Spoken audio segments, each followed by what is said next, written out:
आप देख रहे हैं मथुरा न्यूज 24।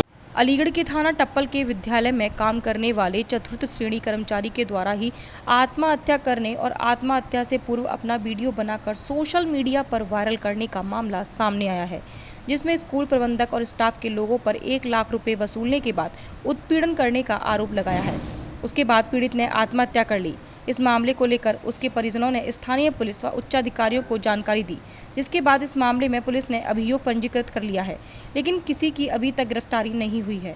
तो वहीं पीड़ित के परिजन आज मंगलवार को अधिकारियों से मिले, जिस पुलिस अधीक्षक ग्रामीण द्वारा आश्वासन दिया गया था कि सख्त कार्रवाई होगी, इनको गिरफ्तार किया जाएगा, लेकिन पीड़ित के मासूम बच्चे न्याय की आस में अधिकारियों से लगातार गुहार लगा रहे हैं।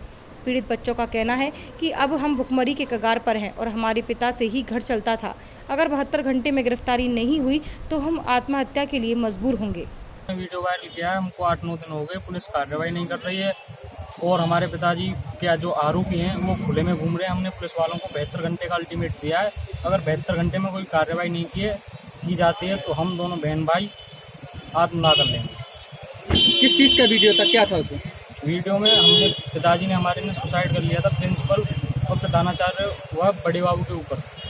पूरा थाना टप्पल क्षेत्र में जटारी चौकी पड़ती है, उसमें कुछ दिन पहले एक चतुर्श्रेणी के कर्मचारी थे जो एक स्कूल में कार्यरत थे, उनके द्वारा सुसाइड कर लिया गया था। सुसाइड नोट और उनका एक वीडियो भी वायरल हुआ था। उसमें हम लोगों ने तुरंत ही मुकदमा लिखकर उसमें आगे इन्वेस्टिगेशन की जा रही है। उसमें आज उनके बच्चों द्वारा एक वीडियो वायरल हुआ है जिसमें कि वो बोल रहे हैं कि 72 घंटे में अगर ऐसा उनकी हमारे पुलिस की तरफ से कोई कार्रवाई नहीं की जाती है तो वो जो है इसमें सुसाइड करेंगे और वो करेंगे। तो हमने बच्चों से आज हम मिले भी थे, उन बच्चों को हमने समझाया कि इसमें जो है क्या क्या दिक्कतें आ रही हैं और हम क्या क्या कर रहे हैं उसमें, और उनको आश्वासन भी दिया गया है कि इसमें जल्दी से जल्दी हम कार्यवाही करेंगे और उनकी गिरफ्तारी करेंगे जो भी दोषी होगा, और उनको कड़ी से कड़ी सजा दिलवाने का पूरी प्रयास करेंगे। कोविड-19 से बचाव के नियमों का पालन कराने और अपराधियों के खिलाफ झांसी जिले की पुलिस लगातार अभियान चला रही है। इसी क्रम में एसएसपी दिनेश कुमार पी के निर्देशन में नवाबाद थाना पुलिस और स्वाट टीम क्षेत्र में अपराधियों की तलाश में जुटी हुई थी। इसी दौरान उन्हें मेडिकल कॉलेज बाईपास के पास कुछ संदिग्ध युवक नजर आए। पुलिस को शक हुआ और उन्हें रोककर पूछताछ की। पूछताछ में पता चला कि उक्त युवक शातिर वाहन चोर हैं। उन्हें थाने लाया गया, जहां उन्होंने अपने नाम समीर कुरैशी, इमाम खां उर्फ बल्ले और जावेद उर्फ कल्लू बताया। पुलिस ने पकड़े गए चोरों के पास चोरी की 9 दोपहिया वाहन और 3 मोबाइल बरामद किए गए। वहीं उक्त तीनों चोरों के खिलाफ विभिन्न थानों में कई मुकदमे दर्ज हैं। ये एसपी सिटी, सीओ सिटी एवं एसएचओ नवाबाद और एसओजी टीम के द्वारा 3 लड़कों का गिरोह पकड़े गए हैं, वाहन चोरों का और चोरों का। इसमें से उनके कब्जे से 7 मोटरसाइकिल, 3 स्कूटी एवं चोरी का सामान बरामद हुआ है। 2 मोबाइल फ़ोन्स भी बरामद हुआ है। हमारे लगभग 9 घटनाएं वर्कआउट हुए हैं, इसमें 5 मोटरसाइकिल चोरी हम लोग ट्रेस कर पाए हैं और 2 नकबजनी भी ट्रेस कर पाए हैं, जिसमें से एक मध्य प्रदेश के अशोकनगर का भी घटना वर्कआउट हुआ है, जालौन का भी घटना वर्कआउट हुआ है और हमारे अपने झांसी का नवाबाद और कोतवाली क्षेत्र का घटना वर्कआउट हुआ है। जनरली ये मोटरसाइकिल और स्कूटी चोरी करते थे, मौका मिलने पर रात में घर नकबजनी भी करते थे। ये 3 लड़के जो है समीर कुरैशी, इमाम खां और जावेद उर्फ कल्लू कुरैशी, 2 तो झांसी के रहने वाले हैं, एक जो है कोंच जालौन के रहने वाला जो हाल में यहाँ पे झांसी में ओरछा गेट पे रह रहा है। तीनों को गिरफ्तार कर लिया गया है और तीनों को न्यायिक हिरासत हेतु भेजा जा रहा है। वृंदावन ब्राह्मण सेवा संघ के तत्वाधान में स्थानीय मारुति नगर स्थित CL शिशु शिक्षा निकेतन प्रांगण में बार एसोसिएशन मथुरा अध्यक्ष सहित नवनिर्वाचित पदाधिकारियों का भव्य स्वागत समारोह आयोजित किया गया। इस अवसर पर बार के नवनिर्वाचित अध्यक्ष श्री सुशील शर्मा ने कहा कि अधिवक्ता का दायित्व होता है कि वे सदा जनता को न्याय दिलाकर समाज हित में समर्पित सेवा भाव से अपने कर्तव्य का पालन करें। आपके चैनल के माध्यम से सिर्फ और सिर्फ ब्राह्मण सेवा संघ के आदरणीय संस्थापक अध्यक्ष और वर्तमान अध्यक्ष आदरणीय गोस्वामी जी, चंद्रलाल शर्मा जी और ब्राह्मण सेवा संघ के सभी सदस्यों का हृदय की गहराइयों से आभार व्यक्त करता हूं, उनका अभिनंदन करता हूं कि उन्होंने यहां बुलाकर हमें जो लाड़ प्यार और आशीर्वाद दिया है उसके लिए हम और हमारे रेजीम हमेशा ऋणी रहेगी। और आपके चैनल के माध्यम से ये आप सब लोगों को आश्वस्त कर देना चाहता हूँ, जब भी हमारी जिसको जैसी आवश्यकता होगी हम हर समाज के हर व्यक्ति के साथ खड़े रहेंगे। धन्यवाद। नवगठित बार की टीम जहां अधिवक्ताओं के हित में कार्य करेगी, वहीं जनता की न्यायिक समस्याओं के समाधान को भी सदैव तत्पर रहेगी। नवनियुक्त सचिव श्री सुनील चतुर्वेदी ने कहा कि हमारा नवनिर्वाचित टीम गुरुजनों के आशीर्वाद का ही मंगल परिणाम है। ब्राह्मण सेवा संघ का यह कार्यक्रम स्वागत समारोह न होकर हमारे लिए वस्तुतः आशीर्वाद समारोह ही है। आज का दिन बहुत ही खुशी का दिन है कि आज मुझे जो आशीर्वाद गुरुओं का, विद्वजनों का, संतजनों का और इस बिहारी जी की धरती पर मिला है, ये मेरे लिए बहुत बड़ी खुशी की बात है, मेरी रिजीम के लिए बहुत बड़ी खुशी की बात है। और इसी आशीर्वाद के तहत मैं एक छोटे से गांव से आकर के और इस पद पर पदासीन हुआ हूँ। ये मेरे गुरुओं की, विद्वजनों की, मेरे वकील भाइयों की दुआओं का ही फल है। और मैं उम्मीद करता हूँ कि इस गर्मामयी बार को दिनों दिन और ऊपर गर्मा पहुँचाने के लिए कार्य करता रहूँगा। और निश्चित रूप से जो लोग न्याय के लिए आएंगे उन्हें न्याय दिलाने के लिए हर संभव प्रयास करेंगे।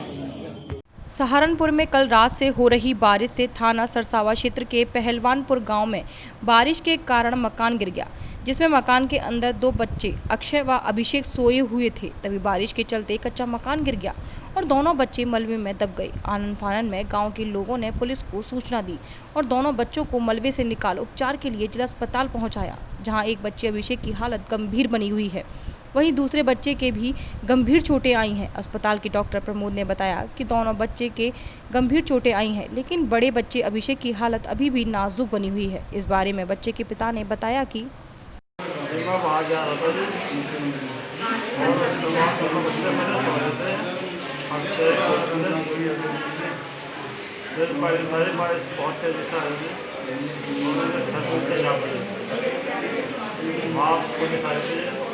और पड़ोसी भी आया था, उन्होंने बच्चे आ गए फिर मेरा फोन आ जाए जब आया।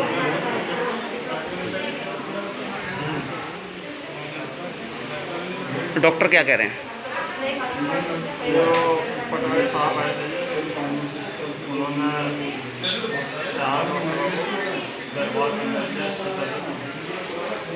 मैं डॉक्टर प्रमोद SPD इमरजेंसी कर रहा हूँ। यहाँ पर सुबह जो है हमारे पास में 2 बच्चे आते हैं जो मिट्टी लगी थी उनके ऊपर, एम्बुलेंस उनको लेके आए थे। उन्होंने बताया कि जो है तो कोई मकान गिर गया है, छत के नीचे दब गए। तो एक बच्चे को जो है उसका नाम अभिषेक है, उसको सिर में ज़्यादा चोट है। दूसरा अक्षय है, अभिषेक की उम्र होगी 19 साल और जो अक्षय है उसकी उम्र होगी 15 साल।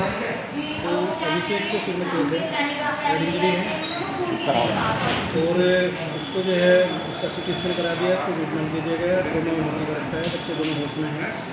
अभी दूसरा अक्षय जो है उसको बहुत ज़्यादा गंभीर चोट नहीं है, लेकिन चोट उसको भी है, उसको एक्सरे करा दिया है। उत्तर प्रदेश के अंदर महिलाओं के साथ नाबालिग किशोरी भी सुरक्षित नहीं है, जहां दिन दहाड़े नाबालिग किशोरी को अपने परिचित द्वारा घर से बुलाने के बाद एक कमरे के अंदर मंदबुद्धि नाबालिग हिंदू लड़की को गैर समुदाय के युवक द्वारा अपनी हवस का शिकार बना लिया जाता है। जब इस बात की सूचना परिजनों द्वारा इलाका पुलिस को दी गई तो घटना के 1 घंटे बाद इलाका पुलिस मौके पर पहुंची और आरोपी युवक को पकड़कर थाने ले गई। जब इस घटना की जानकारी हिंदू समाज के संगठनों को हुई तो भाजपा की पूर्व मेयर अपने कार्यकर्ताओं के साथ बन्ना देवी थाने पहुंच गई।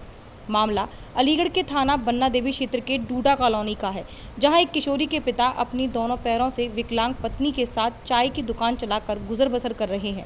आज भी जब दोनों पति पत्नी चाय की दुकान पर थे, उसी दौरान मोहल्ले की रहने वाली गैर समुदाय की एक किशोरी नाबालिग युवती के घर जा पहुंची और उसको अपनी बातों में बहला फुसला कर प्याज ले जाने के बहाने अपने साथ ले गई। वहां पहले से ही कमरे में गैर समुदाय का युवक मौजूद था, जैसे ही पीड़िता ने कमरे के अंदर कदम रखा, उसके बाद आरोपी युवक ने युवती को अंदर खींचते हुए उसके साथ मारपीट कर कपड़े उतरवाते हुए दुष्कर्म की घटना को अंजाम दिया, जहां स्थानीय लोगों द्वारा कमरे के अंदर से चीख पुकार की आवाज़ सुनने के बाद लोगों ने पहले तो कमरे के बाहर से कुंडी लगा दी और उसके बाद आरोपी को कमरे से बाहर निकालते हुए स्थानीय लोगों द्वारा पकड़ लिया गया। किशोरी के साथ हुई इस घटना के बाद स्थानीय लोगों द्वारा परिजनों को सूचना दी गई।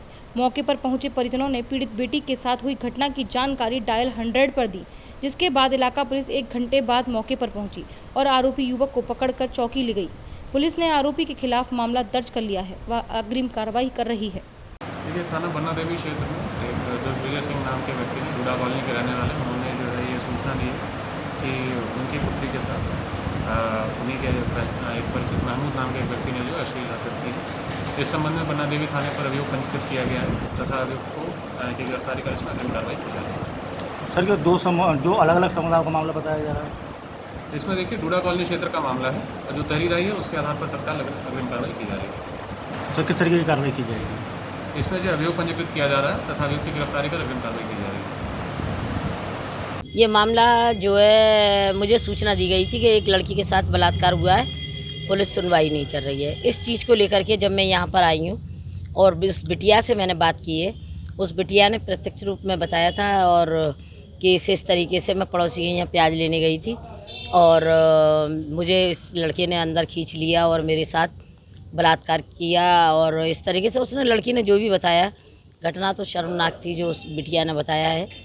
और मेरा यही कहना है कि जिस तरीके से 12 साल की बिटिया के साथ जो घटना घटित हुई है, ये बड़ी शर्मनाक घटना है और ऐसा कृत्य करना बहुत बड़ा अपराध माना जाता है। तो मेरा यही कहना है कि इसको कठोर से कठोर दंड दिया जाए जिस तरीके से इस लड़की ने किया है। क्या हुआ है आपकी बेटी के साथ? हम चाय की दुकान, हमारी जीवन ज्योति पे। हाँ, हम दोनों आदमी चाय की दुकान पे थे अपनी। हाँ, घरवाली हमारे दोनों पैसे पंगे। हाँ, अपनी चाय को बेच के गुजारा कर रहे हैं। लड़की हमारी घर पे अकेली थी। हाँ, और एक बेटा था, तो हमारी लड़की को दौड़ा भी करता है। हाँ, और वो घर पे थी जब, तो एक निशा नाम की है लड़की, मोहम्मदन की, वो बुला के ले गई थी। तो उसे बहाने से ले जाके, ये मोहम्मदन का लड़का था, वो कमरे में अंदर था। ये मोहम्मदन का लड़का अंदर था, तो जैसे पहुंची है तैसे लड़की को हमारे पकड़ के खींच लिया है। तो इसके गर्दन दवाई थी, गर्दन भी दवाई है और फिर थप्पड़ मारा, तो हाथ भी मार दिया उसका, उसके कपड़े उतरवा दिए। अच्छा, और डर गई थी, सीधी लड़की है, जरा सी लड़की, 12 साल की है। अच्छा, 12 साल की लड़की है मेरी। हाँ, तो उसने फीका फीका बड़ा होगा तो जान, बच्चे वाली बात है, डर गई। कहाँ वो पूरा आदमी है और जरा सी बच्ची है। हाँ, उसके बाद किसी ने आवाज़ सुन लिया। तो उसने आवाज़ खुलवाई कुंडी उसकी। वो अंदर था, तो उसको निकाला, तो मोहल्ले वालों को पता चल गया। मोहल्ले वालों को पता चला तो उसे पकड़ लिया। मोहल्ले वाले ने पकड़ के बांध लिया है वहाँ पे। बांध लिया तो हमको सूचना मिलती है। तो 4:30 बजे की टाइम है। 4:30 बजे की बात है लगभग। हम 5 बजे अपन भगते गए, हमें सूचना मिली ऐसे ही। तो दूर पड़ जाता है, तो 5 बजे पहुँचे। 5 बजे मैंने सूचना दी पुलिस को। 5 बजे सूचना देते हैं, 100 नंबर लगाया। 100 नंबर के बाद फिर उन्होंने लगाया, तो उसके बाद जो है करीब 1 घंटे बाद फोर्स पहुँच गया है। अच्छा, और फिर ले गए 700 चौकी पे मुझे कि लेके आओ अपने यहाँ। मुकदमा दर्ज हो गया आपका? मुकदमा अभी लिखा पढ़ी हो रही है अंदर। पढ़ी हो रही है जी। तो वहाँ बुला के मुझे, तो उसके बाद मुलजिम को यहाँ लेके चले आए। लड़का वहीं पकड़ लिया मौके पर? हाँ, मौके पकड़ लिया मोहल्ले वालों ने। मोहल्ले वालों ने? वो आपकी लड़की को पहले ही परेशान करता था? नहीं, पहले नहीं, उसने तो